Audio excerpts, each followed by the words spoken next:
You are exhausted from trying, not from working hard, from the particular exhaustion that comes from forcing, from pushing, from the endless effort of making things happen through sheer will, as if the moment you stop, everything will fall apart. You know this feeling. It lives in your chest as a kind of low-level tension that rarely fully releases, even when things are going well. Especially when things are going well. You have been told your whole life that effort is virtue, that results come from doing more, optimizing better, controlling the variables. And so you do. You manage your reactions. You plan your next steps. You anticipate problems before they arrive. You have become very good at this. And somewhere underneath all of it, something in you is very, very tired. Perhaps you are in the middle of a situation you desperately want to influence. A relationship, a career decision, something about the future that you cannot quite force into the shape you need it to take. Perhaps you have tried everything you know how to try, and nothing is moving the way you want it to. Perhaps the effort itself has started to feel like the problem, and some quiet part of you suspects that all this doing might actually be getting in the way of what needs to happen. Tonight, I'm going to show you something that the deepest psychology ever developed about the human mind discovered. Something that will challenge everything you believe about control, effort, and why the most important things in your life seem to resist all your attempts to make them happen. Carl Jung, one of the greatest explorers of the human soul who ever lived, spent his life observing what happens when human beings stop trusting the life that moves through them and try instead to control every outcome through conscious will. And what he discovered about what happens when you do nothing, truly, genuinely, stop forcing, is more counterintuitive and more liberating than anything the self-help world has ever produced. The concept he developed to explain this phenomenon is called the unconscious. Not the unconscious as a vague backdrop to your thoughts, but as an active, intelligent, goal-oriented intelligence that operates beneath the surface of everything you consciously do. An intelligence that has been working on your life, on its real direction, its deeper purpose, its authentic shape, long before your conscious mind decided it knew best. In one sentence, the unconscious does not need your help to do its work. It needs your permission to do it, and your permission arrives the moment you stop doing. This is not passivity. This is perhaps the most demanding thing a human being can do. Jung observed something that almost no one around you has ever named clearly enough for you to act on it. He observed that the human ego, that part of consciousness that identifies as I, that plans and decides and executes.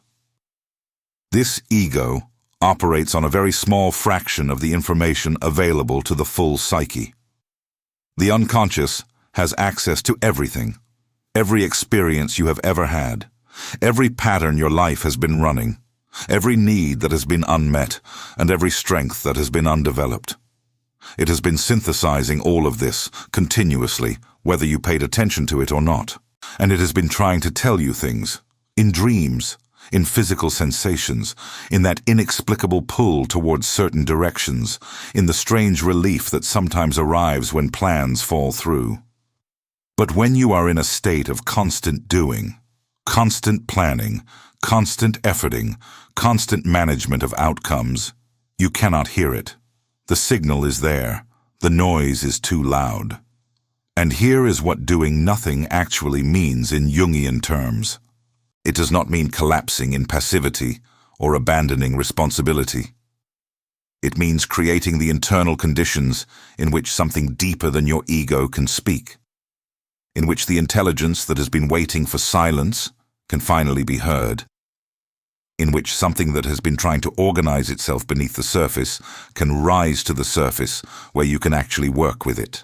The moments in your life when things came together seemingly effortlessly, when something arrived that you had been working toward for a long time, but in a way and at a moment you had not planned, those moments were not luck. They were the results of a process that had been running in the unconscious, while your conscious mind was occupied elsewhere. The unconscious had done its work, and when you finally got out of its way, it delivered. Something in you already knows this. Not as a concept, as a memory. You have felt it before. That moment when you stopped trying to figure something out and the answer came. That period when you let go of a relationship or a goal and something shifted almost immediately. That unexpected arrival of clarity after a long period of confusion, often in the moments least associated with solving the problem, in the shower, on a walk, in the space between waking and sleeping. These are not coincidences. These are the signature of unconscious intelligence doing what it does best when the conscious mind gets out of its way. Here is the central paradox of everything you are trying to accomplish, and it is the most precise paradox Jung ever documented about the relationship between effort and result. The harder you try to make something happen, the more you prevent it from arriving. One sentence, and it contradicts almost everything your culture has taught you about success. Jung would explain this paradox as follows. The ego operates through force, through linear causation, through the application of pressure to achieve a specific outcome. And this works well enough for problems that can be solved by information and execution. You need something built, you build it. You need information, you research it. You need a skill, you practice it. But the most important things in a human life, the right relationship, the authentic life purpose, the genuine psychological transformation, these do not respond to force the way material problems do, because they depend not on the ego's activity, but on the unconscious's synthesis. And the unconscious synthesizes not in response to pressure, but in response to readiness, to openness, to the conditions created when you stop trying to control the outcome. When you force something psychologically significant, when you push for a relationship to be what you need it to be, or your career to take the shape your ego has decided is correct, or your inner life to produce the transformation you have planned, you are applying ego pressure to a process that the ego cannot control. And that pressure does not accelerate the process. It interrupts it. The unconscious is not unresponsive to effort. It is unresponsive to force. These are different. Effort aligned with genuine readiness moves quickly. Force applied to the wrong direction moves nothing, or pushes things further away. And here is what doing nothing does that no amount of doing can replicate. It creates the internal silence in which the unconscious can complete its synthesis.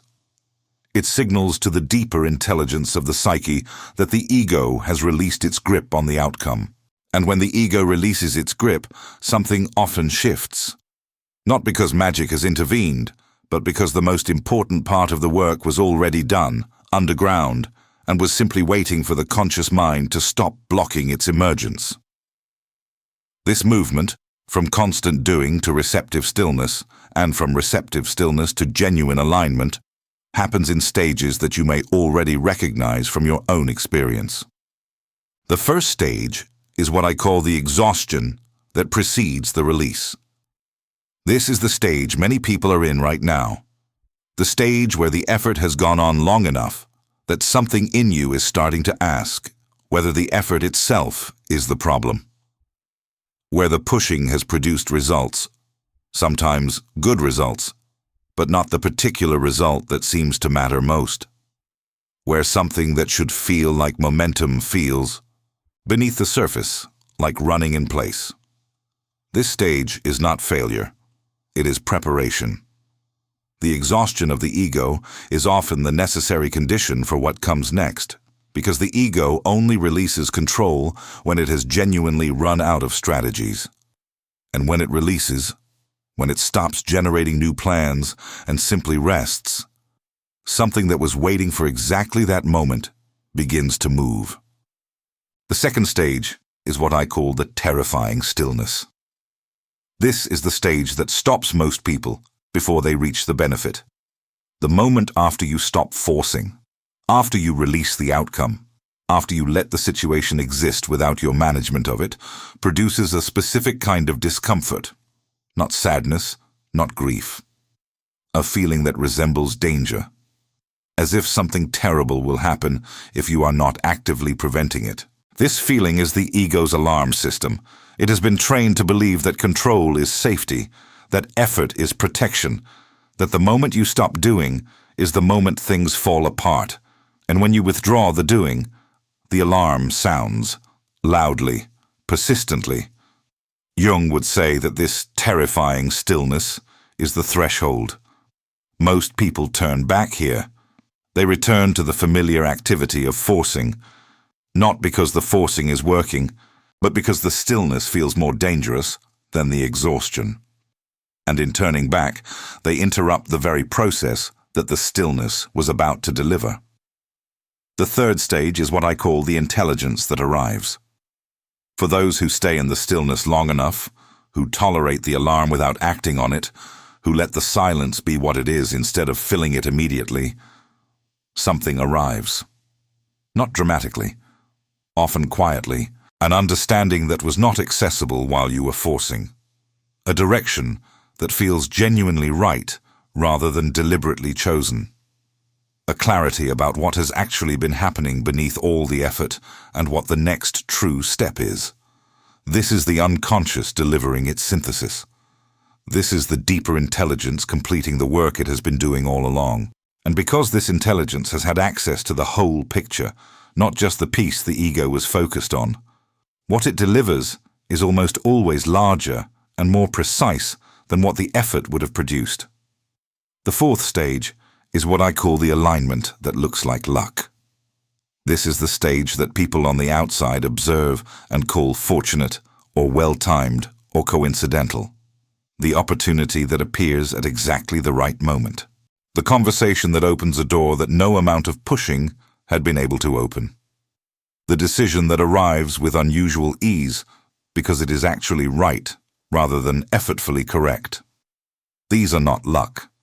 These are synchronicities, a word Jung used with great precision to describe the way inner shifts produce corresponding outer movements, not through magic, but through the genuine reorganization of how a person shows up in the world when they are aligned rather than forcing. But here is what Jung would add now, and this is the part that requires the most courage to hear. Do nothing is not do nothing forever. It is do nothing now. And the distinction matters enormously. The invitation of this teaching is not to become passive.